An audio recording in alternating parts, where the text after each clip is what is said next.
궁예가 그곳에 들어갈 때 약 650명 정도의 병력을 데리고 갔는데 명주에서 3,500명으로 약 5배 이상이 되는 대부대로 급증하게 됐다는 것이죠.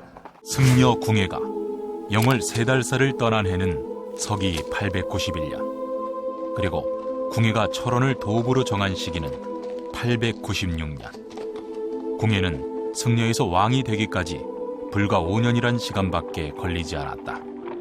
그의 연보는 변화무쌍했으며 속도가 빨랐다.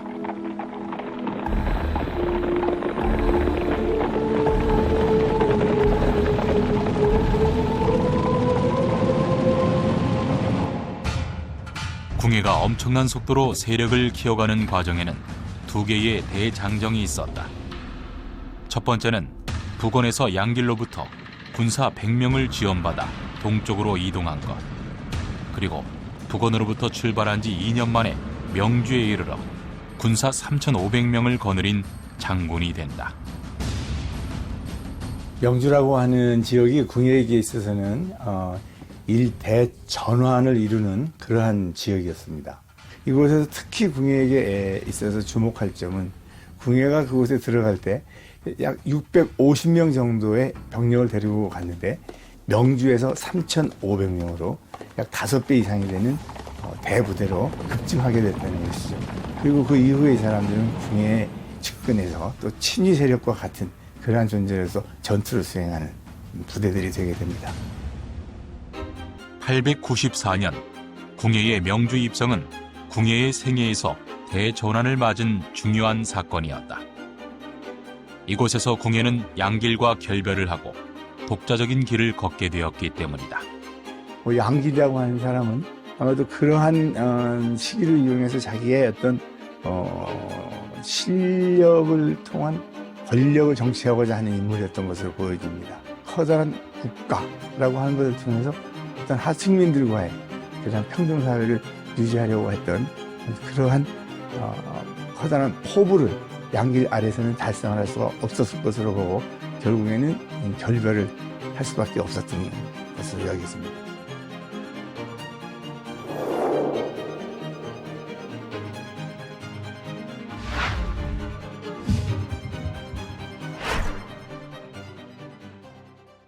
당시에는 신라의 혼란을 피해서 구세주를 바라는 약간 메시아적인 그러한 사상적인 그러한 그 기반에서 명주는 삼국사기와 같은 그러한 사서에 궁예가 명주에 들어갈 때 격투를 했다거나 전투를 했다는 흔적은 보이지 않고 명주인들이 궁예를 맞아들였다라고 하는 표현을 쓰고 있는 것으로 볼 때 궁예는 별 저항이 없이 궁예에 들어가고 그곳에서 여러 그 사람들로부터 장군으로 추대를 받게 됩니다. 궁예의 명주 점령은 일종의 무혈입성이었다. 그것을 가능케 한 것은 당시 명주 일대를 지배하고 있던 미륵신앙을 바탕으로 한 반신라적 정서였다.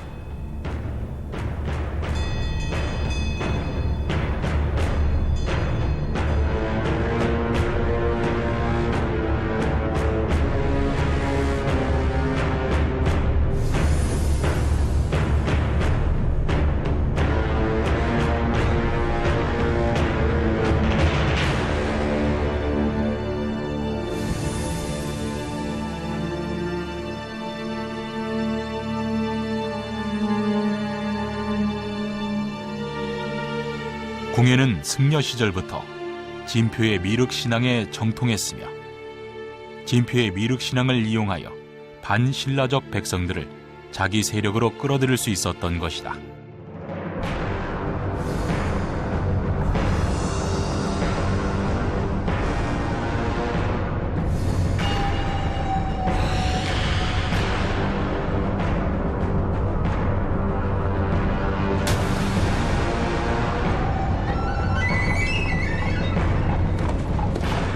명주에서 궁예의 제2의 대장정이 시작된다.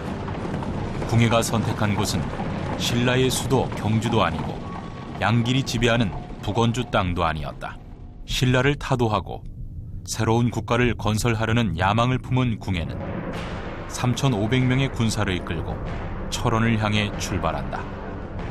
역사서에 기록된 그 여정은 인제, 화천, 금성, 김화.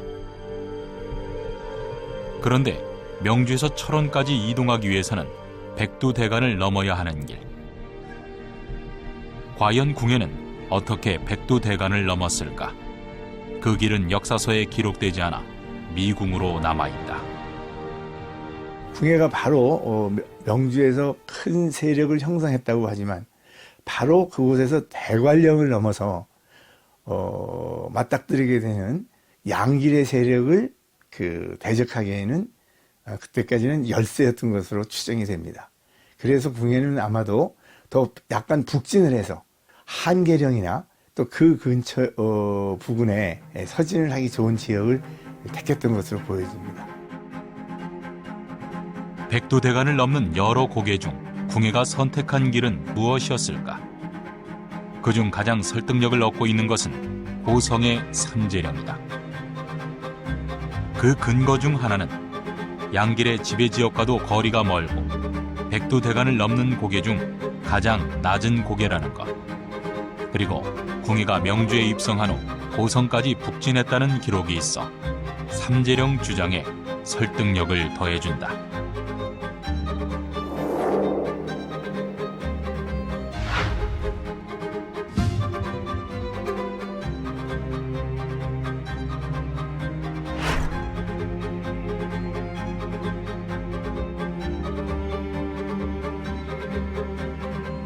그리고 삼재령에서 멀지 않은 곳 양구 해안면 도솔산에는 궁예의 전설이 전해지고 있다.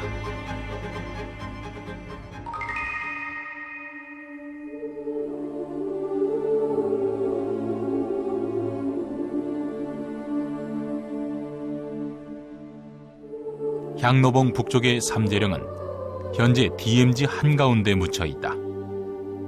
분단 이후 반세기가 넘게 아무도 넘지 못하고 잊혀진 고개. 삼재령에서 시작된 궁예의 대장정은 한반도를 가르는 정서방의 직선 루트였다. 그리고 놀라운 사실은 그 루트가 현재의 DMZ와 정확히 일치된다는 사실이다.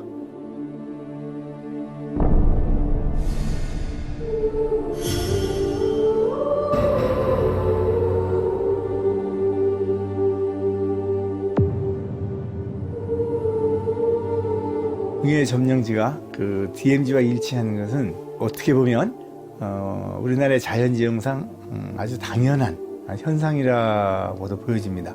DMZ 이전에 있어서의 남북을 가르는 것은 38선이었는데 38선이라고 하는 것은 자연적인 경계가 아니고 그것은 인위적으로 만들어 놓은 경계였는데 그것이 서로 전투를 하던 도중에 자연스럽게 취락이랄지 또는 공격이나 방어상 수계나 또는 어떤 전투에 유리한 지역들을 점령하는 과정에서 자연스럽게 궁예의 점령지와 현재의 DMZ가 일치하게 된 것으로 보여집니다.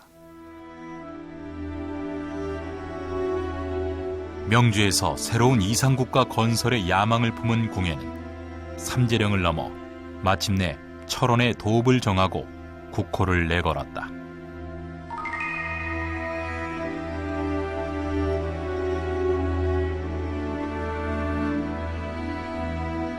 삼국시대를 통틀어 백제, 고구려, 신라 중 그 어느 나라로부터 변방이었던 지역은 궁예의 시대에 와서 하나로 통합돼 한반도의 중심 지역이 되었다. 궁예가 철원을 도읍으로 한 것은 비단 궁예에게 있어서만 아니라 우리 한국사 전반에 있어서도 아주 중요한 의미를 갖습니다. 첫 번째가 신라의 도읍인 경주가 동남쪽에 치우쳐져 있었던 반면에 궁예의 도읍인 철원은 한반도의 중심부로 도읍을 옮겼다는 점에서 그리고 그 한반도의 중심으로 옮긴 그 도읍이 현재까지도 고려 또 조선으로 이어지는 즉 한반도 정치 권력의 이동이라고 하는 점에서 아주 큰 의미를 갖게 됩니다. 또한 태봉국 도성은 백두대간의 동서를 아우르는 새로운 국가의 탄생이기도 했다. 그것은 궁이가 백두대간을 가르며 진군했던 두 번의 대장정 루트가 없었다면 불가능한 일이었다.